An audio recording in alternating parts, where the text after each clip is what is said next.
दे रहे थे। अगर आप पहली मर्तबा हमारे तशरीफ लाए हैं प्लीज सब्सक्राइब कर लीजिए।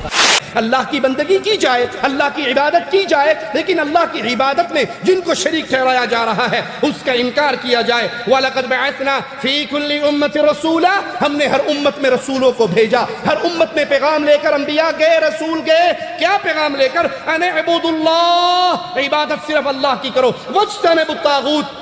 दूसरा हुक्म ये था अल्लाह के अलावा जिन तागूतों को पूजा जा रहा है उसका इनकार करो। क्या मायना, कैसे समझे? अल्लाह दाता है, ऐलान करो, इनकार करो अली हजवेरी दाता नहीं है। अल्लाह मुश्किल कुशा है, ऐलान करो, इनकार करो अली मुश्किल कुशा नहीं है। अल्लाह गौसे आजम सबसे बड़ा मददगार है, इनकार करो जिलानी गौसे आजम नहीं है। अल्लाह दस्तगीर है, अल्लाह बिगड़ी पार लगाने वाला है, ऐलान करो जिलानी के पास ये सिफात नहीं है। ईमान लाओ अल्लाह की तौहीद पे, इबादत करो अल्लाह की, और जो अल्लाह के अलावा पूजे जा रहे हैं बैतुल्लाह का तवाफ करो, बैतुल्लाह का तवाफ करो, लाल शहबाज के तवाफ का इनकार करो, अल्लाह के लिए सजदे करो, ताहिरुल कादरी के सजदों का इनकार करो, अल्लाह के लिए कुर्बानी करो, मुल्तान वाले शम्स तबरेज की कुर्बानियों का इनकार करो। अल्लाह पर ईमान लाने से मुराद, अल्लाह की तौहीद को मानने से मुराद ये है अल्लाह के अलावा जिन जिन की पूजा हो रही है, इबादत हो रही है, उसका इनकार किया जाए। ला इलाहा इल्लल्लाह यही तालीम देता है। ला इलाहा, कोई इलाह बरहक नहीं है, कोई इलाह नहीं है, कोई पूजे जाने के काबिल नहीं है इल्लल्लाह, सिवाय अर्श वाले अल्लाह के। आज जब मुआशरे पे नजर दौड़ाते हैं तो हमें कलमा पढ़ने वाले, तौहीद का आवाज़ा लगाने वाले शिर्क की दलदल के अंदर गिरते हुए नजर आते हैं, गैरुल्लाह की कौली इबादत करते हुए नजर आते हैं, कव्वाल अपनी कवालियों में इस शिर्क को आम करते हुए नजर आते हैं, औलिया की मोहब्बत को, हसनैन करीमैन की मोहब्बत को, अहले बैत की मोहब्बत को आड़ बनाकर कहता है। गौस पाक कहते हैं मेरे मुरीद मुश्किल आए तो मुझे पुकार, मैं तेरी मदद करूंगा। इसीलिए हम कहते हैं या गौस अल मदद। हमारे बच्चे बच्चे या गौस अल मदद, बच्चे हमारे गिरते हैं जमीन पर, बाद में पहुंचते हैं, पहले जबान से या गौस निकलता है, सुभान अल्लाह। चोट भी नहीं लगती, हाँ अल्हम्दुलिल्लाह, या कम लगती है, बचते हैं, महफूज रहते हैं। मुश्किल पड़े तो याद करो दस्तगीर को, मुश्किल पड़े तो याद करो। अभी कुरान हकीम की आयत आपने क्या सुनी थी? वक़ाल रब्बुकुम उदऊनी, रब ने कहा मुझे पुकारो, कह रहा है मुश्किल पड़े तो याद करो दस्तगीर को, यानी बगदाद वाले हजरत पिराने पीर को। या गौसे पाक आली तेरे दर्द में सवाली, कुछ करियो मेहरबानी जावाना झोली खाली। ऐ पीर जलानी मैं तेरे दर का सवाली हूँ, कुछ मेहरबानी कर मेरी झोली खाली ना जाए। गौसे पाक फरमाते मुरीदी ला तखफ अल्लाह रब्बी, कि मेरे मुरीद तुझे डरने की जरूरत नहीं, अल्लाह मेरा रब है, मैं जो कह दूंगा मेरा मौला मेरी बातों को पूरी फरमा दिया करेगा। अरे ये मरने के बाद कुछ मेहरबानी करने के काबिल होता, इस्तंजा खुद करता, कफन खुद पहनता, कपड़े खुद उतारता, कब्रिस्तान चल के खुद जाता, बीवी को रोटी को चुप करवाता, बच्चों को चुप करवाता। जब ये अपनी बीवी को चुप ना करवा सका, बच्चों को चुप ना करवा सका, अपने सतर को छुपा ना सका, लोगों ने नंगा कर दिया, कपड़े फाड़ दिए, कपड़े उतार दिए, हाथों पे दस्ताने चढ़ा के इसके इस्तंजे कराए, ये उस वक्त उनका हाथ ना रोक सका, तेरा हाथ कहां से भरेगा? हुज़ूर गौस पाक का ये कौल नकल फरमाया कि अगर कोई रंजो गम में मुझसे मदद मांगे तो उसकी मुसीबत टल जाती है।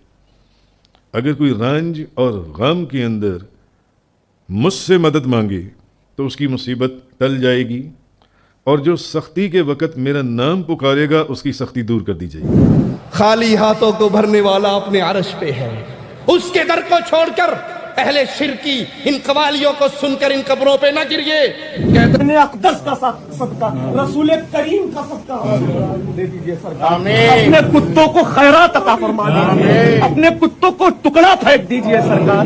ऐ अशरफ हमें ना आजमाइए, हम आजमाने के लायक नहीं, हम आपके गुलाम हैं सरकार, हम आपके मंगते हैं सरकार। यहाँ पे आपके शहजादे खड़े हुए हैं, हम उनको आपको उनको आस्था देते हैं, उनके तुफैल सबकी हाजिरी को कबूल फरमा लीजिए। मैंने आपके मेहदी और हादी को खड़ा कर दिया है सरकार, सरकार हम सबों کی دعاؤں کو قبول فرما لیجیے سرکار. جو پریشان حال ہیں, جو غمزدہ ہیں, ان کی غم کو دور فرما دیجیے. آپ اللہ کے مقربین میں سے ہیں سرکار, آپ اللہ رب العزت سے دعا فرما دیجیے.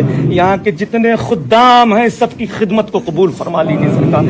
سرکار ان خداموں کی دعاؤں کو قبول فرما لیجیے سرکار. اپنا کرم فرما دیجیے, ہم سبوں پر توجہ فرما دیجیے, نگاہ کرم فرما دیجیے سرکار. کوئی آصیب میں مبتلا ہے سرکار, آصیب میں اگر مبتلا ہے تو سرکار کرم فرما دیجیے. اے میرے آقا, آپ سے سب روشن ہے, سب دور فرما دیجیے. آپ میں اپنے حال دل سناؤں, بتاؤ اللہ کے واسطے کا تمہارے سامنے رکھ کے سوال کرتا ہوں. یونس علیہ السلام نے حال دل کس کو سنایا تھا؟ سیدہ عائشہ نے حال دل کس کو سنایا تھا؟ مصطفیٰ نے حال دل کس کو سنایا تھا؟ علی نے حال دل خیبر کی جنگ میں کس کو سنایا تھا؟ کس کے سامنے روتے رہے تھے؟ کس کے سامنے سوالی بنتے رہے تھے؟ اللہ کے پیاروں کو اللہ کی عبادت میں شریک ٹھہرانے والوں, اس کلمے کا اعتبار نہیں ہے اگر شرک اکبر سے باز نہ آئے. قرآن حکیم ہمیں درس دیتا ہے والذین تدعون من دونه لا يستطيعون نصركم ولا انفسهم ينصرون. جن کو تم اللہ کے علاوہ پکارتے ہو, جن کی قوالیاں گاتے ہو, جن کی قبروں پہ گرتے ہو, جن کی دہلیزوں پہ سجدے کرتے ہو, جن کے ملنگوں کو سب کچھ سمجھتے ہو, مالک فرماتا ہے نہ یہ اپنے نفع کے مالک ہیں, نہ اپنے نقصان کے مالک ہیں, نہ تمہاری ہی کوئی مدد کر سکتے ہیں. داتار بابا آپ کے دربار میں جن مہمانوں کے نام سے آپ کے دربار میں جو چراغ وغیرہ روشن ہو رہے ہیں, داتار بابا ان سب کی تمام تکلیفوں کو, پریشانیوں کو, بلاؤں کو, بیماریوں کو, مصیبتوں کو, بندشوں کو آپ کے دربار میں, آپ کے دربار میں, آپ کے چراغوں میں قبضے کر کھینچ کر جلا کر ختم کرو. داتار بابا جہاں کہیں بھی جائے آپ کے چراغوں کی روشنی صبح صاحب ان کے گھروں میں برقرار رکھو. آنے والی ہر تکلیف سے, ہر پریشانی سے, بلا سے, بیماری سے, مصیبت سے, بندش سے, اثرات سے داتار بابا بچا کے رکھو. سید علی سرکار آپ کے قدموں کی جانب کا صدقہ عطا فرماؤ.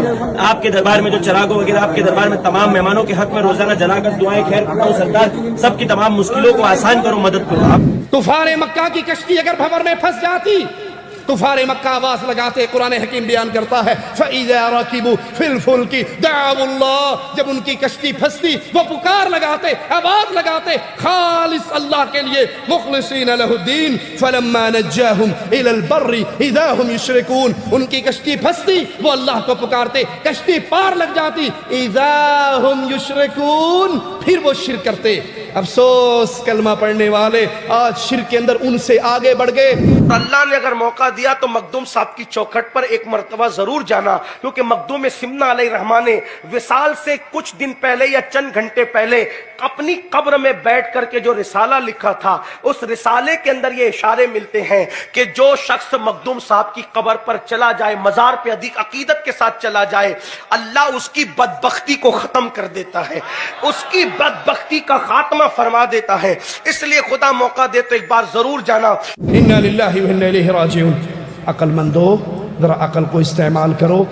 تم کفار مکہ کے شرک سے بھی آگے بڑھ گئے کہ ڈوب جائے کشتی, پھر بھی اللہ کا نام نہیں لیتے, پھر بھی یہی دعویٰ ہے کہ ہمارے پیر و بابے نے نکال دیا. اللہ کی قسم اگر اس حالت میں تم نے کلمہ پڑھ بھی لیا